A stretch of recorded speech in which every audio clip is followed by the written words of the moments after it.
Olá pessoal, tudo bem? Hoje a gente vai ver um pouquinho sobre a ordem Diptera, tá? Falando um pouquinho sobre os flebotomíneos, sobre a família Ceratopogonidae e Simulidae.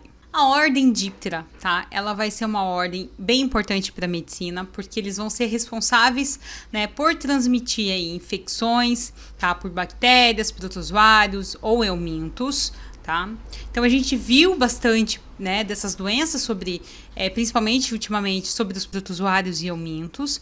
E agora a gente vai ver um pouquinho mais sobre esses transmissores, sobre a ordem, né, que eles são classificados. Então esses são uma grande variedade de insetos que a gente vai ter. Eles vão ser providos aí um sistema bucal aí com a forma sugador ou picador-sugador, tá? Principalmente as fêmeas para esse momento aí de alimentação, para esse desenvolvimento dos ovos. Eles vão ter a cabeça, né, tórax e abdômen. Vão ter um par de asas, tá? E nesse mesotórax eles vão ter aí, tá, essas asas, né, segmentadas. A ordem Diptera, ela vai ser formada por 3 seções, que são os nematoceras, os ciclorrafa e braxera. Então vai ser as 3 seções. Na nematocera, a gente vai ver insetos aí, tá? Que vão estar causando aí as doenças infecciosas, como por exemplo aí Psychodidae e Simulidae. Ciclorrafa, a gente vai ver moscas, né? Que nessa região da cabeça elas vão ter uma sutura curva, uma cicatriz, a lúnula, e as larvas vão ser acefálicas. Na braquicera, eles vão ser moscas grandes, mas eles vão ser sem núlula e vão ter em torno de 3 a 4 segmentos antenais. E as larvas também vão ser acéfalas. Os insetos adultos, eles podem ter essa região bucal ali sendo pungitivo ou não. A gente vai ter alguns dípteros que vão ser hematófagos, ou seja, vão precisar se alimentar do sangue, tá, de animais, do ser humano, para esse desenvolvimento dos seus ovos. E, tá, a gente também vai ter alguns que não vão ser hematófagos, como no caso aí das moscas. Por ele não ser hematófago, ou seja, por ele não precisar picar e se alimentar desse sangue, não significa que ele não seja um transmissor de doenças. Ele também vai ser um transmissor de algumas doenças, tá? Eu trouxe aí para vocês na apostila, né, um pouco mais sobre a morfologia, né, desses animais, um pouquinho sobre as asas, né, sobre o corpinho deles, né, isso fica mais para vocês estudarem, né, porque se a gente for falar de tudo, não dá tempo no vídeo, mas vamos então comentar um pouquinho sobre os flebotomíneos, tá? Eles vão ser, né, dentro aí da ordem dos dípteros, tá? Vão ser dípteros hortarrafos e vão estar incluídos na seção de nematocera, tá? Eles vão ter longas antenas, vão ter as asas lanceoladas, densamente recobertas por pelo. Vão ter em torno aí de 9 ou mais veias nessas asas, tá? E em repouso, quando esse inseto está em repouso, essa asa fica, né, em pé, tá? Elas não se deitam sobre o abdômen, elas ficam de pé, tá? Se assemelha aí à asa da borboleta, né? Quando ela fica em repouso, fica de pezinho, tá? Então é mais ou menos assim. A gente vai ter, né, algumas espécies, né, dessa classe que vão ser grandes responsáveis pela transmissão das leishmanias, tanto visceral quanto a cutânea, tá? Algumas, né, que vão se destacar, vai ser a ludzomia, que vai ser mais frequentemente aí nas Américas, e a plebotomos, que vai ser mais aí nessa região da Europa, da Ásia e da África. Ela vai ter, então, um aparelho picador-sugador, tá? Essas fêmeas, elas vão ser hematófagas, ou seja, elas vão se alimentar desse sangue, mas também elas podem se alimentar dos sucos dos vegetais, tá? Assim como os machos. Os machos se alimentam dos sucos dos vegetais. A fêmea, ela vai precisar se alimentar do sangue quando ela, né, estiver nesse ciclo reprodutório em que ela precisa fazer, né, esse desenvolvimento desses ovos, tá? Essa fêmea, ela vai ter em torno aí de 40 a 70 ovos por desova. E isso vai acontecer aí, tá, em locais úmidos. Então, regiões perto de água, terra úmida, tá? Ela vai estar dando preferência a esses locais.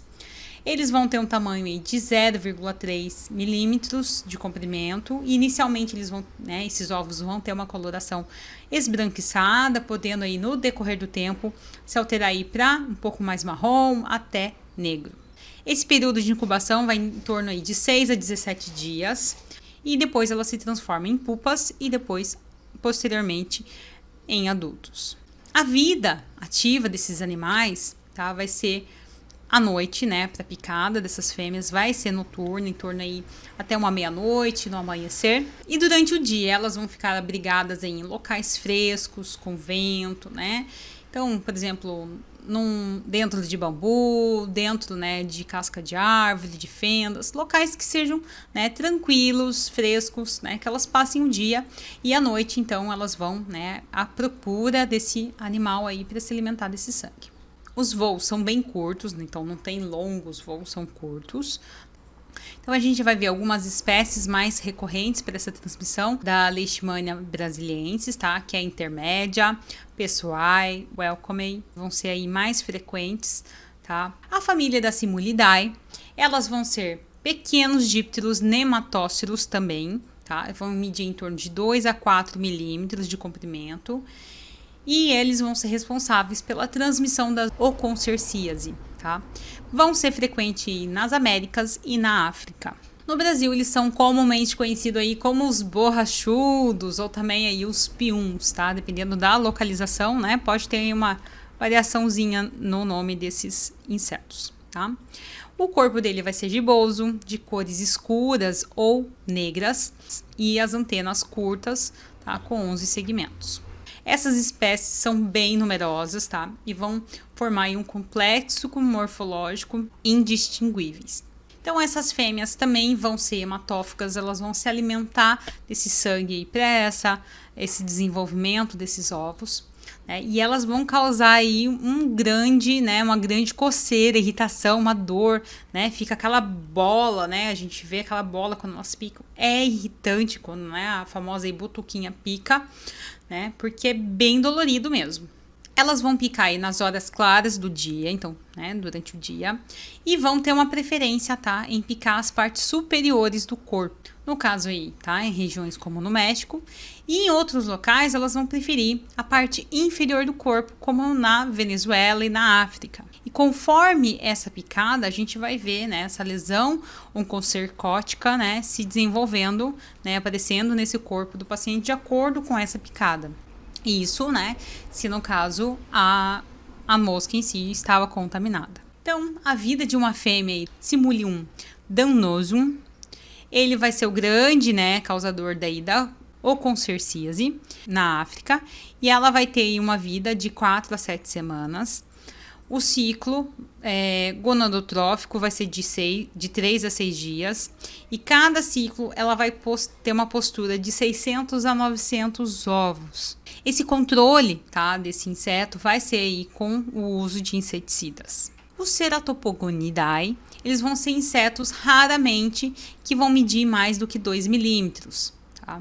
Eles são aí conhecidos como mosquito pólvora ou maruins. Dessa família, a gente vai ter os colicoides como de interesse médico, né, por serem causadores aí de infecção, e eles vão ser os responsáveis, tá, no caso as fêmeas, né, por elas serem hematófagas também, por transmitir as filárias da Manzonella ozardi, tá, aí nas Américas, e também a Diptalonema perstans e Streptocerca na África. Elas também vão ser picador-sugador, tá? Elas vão ter as asas no tórax e também, né, em caso aí de repouso, a gente vai ver essas asas também ficando aí superpostas, tá? Nessas asas a gente não vai ter pelo, nem no tórax e também não vai ter escamas. A gente vai ver algumas manchas claras ou escuras que vão ser aspectos bem característicos, certo? Então, pessoal, essa foi a nossa aula de hoje. Qualquer dúvida, deixe aqui nos comentários que eu vou estar aqui para esclarecer para vocês. Até a próxima aula!